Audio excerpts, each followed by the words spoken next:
وہ ملک جس نے لاکھوں غیر قانونی امیگرینٹس کو شہریت دینے کا فیصلہ سنا دیا۔ السلام علیکم ناظرین، میں ہوں شہاب خان اور آپ دیکھ رہے ہیں ایم پی نیوز۔ کینیڈا کی جانب سے لاکھوں غیر قانونی امیگرینٹس کو شہریت دینے کا فیصلہ کیا گیا ہے۔ کینیڈا کے وفاقی وزیر امیگریشن مارک ملر نے اعلان کیا ہے کہ کینیڈا میں مقیم قانونی دستاویزات کے بغیر رہنے والے افراد کو مستقل رہائشی کارڈ جاری کر دیے جائیں گے اور اس طرح انہیں قانونی حیثیت مل جائے گی۔ اس فیصلے سے لاکھوں پناہ گزینوں سمیت ان افراد کو بھی فائدے ملے گا جن کے ورک پرمٹس یا انٹرنیشنل اسٹوڈنٹس کے ویزا کی میعاد ختم ہو چکی ہے۔ وزیر امیگریشن کا کہنا ہے کہ غیر قانونی قیام پذیر امیگرینٹس کو قانونی حیثیت دینے کا فیصلہ کینیڈا میں 2025 تک 5 لاکھ افراد کو امیگریشن دینے کے منصوبے کا حصہ ہے۔ واضح ہے کہ کینیڈا میں قانونی دستاویزات کے بغیر 3 لاکھ سے 6 لاکھ افراد قیام پذیر ہے اور ان میں وہ غیر قانونی امیگرینٹس بھی شامل ہے جن کے ڈپورٹیشن کے احکامات جاری ہو چکے ہیں۔ وزیر امیگریشن کے مطابق کینیڈین حکومت کے نئے فیصلے کی تفصیلات جلد جاری کی جائیں گی۔ بہت شکریہ۔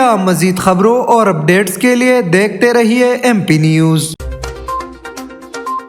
ایم پی نیوز سوات سمیت ملکی اور غیر ملکی خبریں آپ تک پہنچائے سب سے پہلے۔